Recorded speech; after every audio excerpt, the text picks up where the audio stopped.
I'm Shadow Witch and welcome to my circle. And I've been appreciating everyone that has been subscribing, liking, and sharing, so thank you so much, and please continue. Also, if you have any questions about my videos, past videos, future videos, or even questions I haven't covered yet, please put them in the comments. I'm always looking to cover topics that you want to hear about, so that'll be awesome. Now, today, we're covering something that you might not be expecting. Feng Shui. And Feng Shui, even though it is an Asian concept of flow and movement, it is very magical, and it's something even you can do at home. I'm going to give you some really basic, simple concepts of Feng Shui, and to start off with, how to use this Asian style of magic in your own home. Bagua. You can print out a Bagua map off of your computer. So just look on images and look for a Bagua map. It will look something like this. And just print one off. The colors aren't really significant. It's more important what it says in each square. And I'm going to go over that with you. So initially, why Feng Shui? I know a lot of people will say, well, I'm a hedge witch, or I practice Druidry, or I'm a Celtic witch, or I'm an Italian witch, or I'm a this, that, the other. Great. You can be any kind of witch you want to be.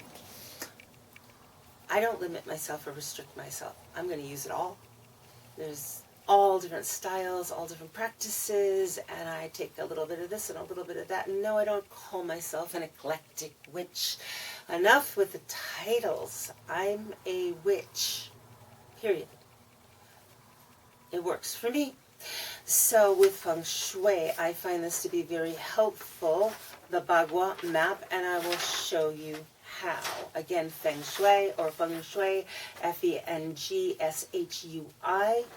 And you can read up more about that, find books about it if you're interested in it. But you can do this at home. You do not have to hire a Feng Shui master.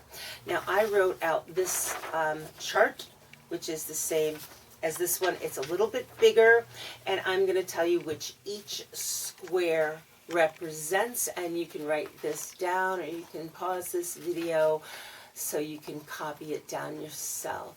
It's important that you understand the directions. This is south, this is west, this is east, this is north. Up here in the southwest square, we have health and prosperity. Right at the top in the center, we have fame and reputation. Over here in the southeast, we have love and marriage.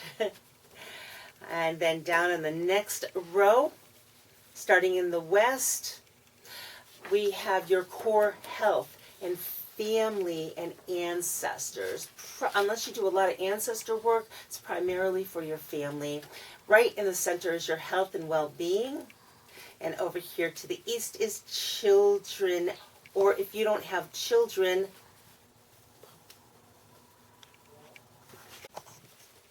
yeah. And right here we have children and creativity. So if you don't have children and you don't have any children in your life or in your workspace, this is the area of creativity and your inspiration in your life. Down at the bottom over here in the northwest, we have knowledge and spirituality. Right in the center, you have career and work. And way over here, helpful people and travel is at the bottom, and that is in the northeast corner. Again, the colors are really not significant in this particular exercise, what we're going to do. So, once you've written those down on the map, keeping in mind south, north, east, and west, and you draw this out on a large piece of paper, the next thing you want to do is, and I'll just show really quickly because yours is going to be different, of course. You're going to take a piece of paper about the size of the one of your Bagua map, And you're going to do an outline of your living space, whether it's your home, the living floor of your home, maybe it's your apartment, your dorm room, and you're going to diagram it. So whatever your living area is, it doesn't have to be the basement, it doesn't have to be the attic, and if it's a 2-floor living space, you can do a Bagua map to put over each. So now that you have your map of your area, you take your Bagua map, and I'll just be describing this because it's pretty simple, is you put it over it, and of course orienting the south in the south, the north in the north, east in the west. And if you do not know your directions, in the New England area, it's kind of easy. We just, look toward Canada for the north, Long Island Sound for the south. The sun comes up in the east and the sun sets in the west. It's kind of easy where we are. It might be different where you are located, but most phones, you can download a compass app. So the reason I put my Bagua map over the diagram of my home, and this is important for you. Look at the Bagua map and think about your house. What areas of your life are kind of not working for you? Maybe love and friendship and family are really going great, but maybe you're an artist or a writer or a musician, singer, and your creativity is kind of, I've read people recently, a writer's block. I can't, break through this, creative, stagnant kind of place I'm finding myself. Well, put that over your living space and look at the area in the east that is in the center. It's children and creativity. Well, you're focusing on the creativity, the inspiration. You're kind of having a block there. It's kind of stuck. And look and see where that falls in your house.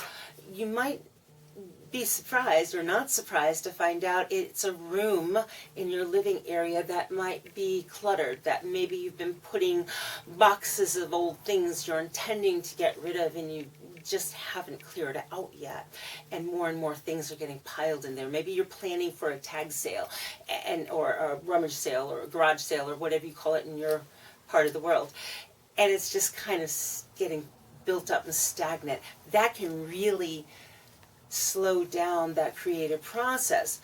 Again, maybe it's wealth, prosperity, or love and marriage, fame, reputation. Look at where that falls on your living space in your house. Is it your kitchen? Is your kitchen pristine and clean and everything put away at night?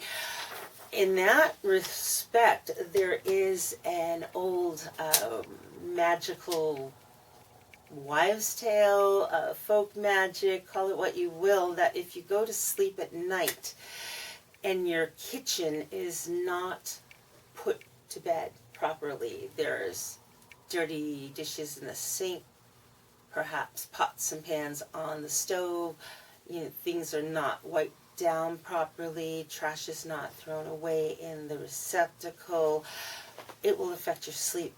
And people complain of insomnia, unable to sleep, not realizing the kitchen, no matter where it's located, is very central to your well-being. We can't survive without eating. Eating good food. Bad food, diseased food, dirty food will make us sick. It can kill us.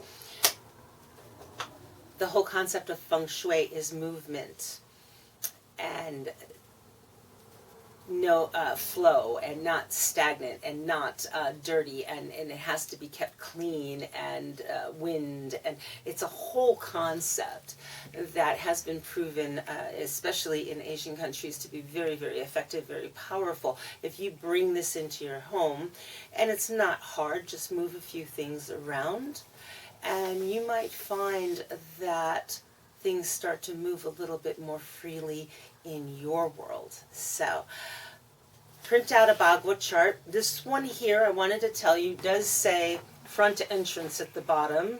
No, your front entrance might be over here. You might come down from an elevator if this is the penthouse. I don't know. It doesn't have to necessarily be here.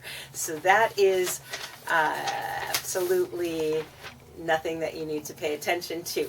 You just need to know that south is wealth and fame and love and marriage, and down here we have the north with healthful people, career and work, knowledge and spirituality, and then you have the east, and then you have the west.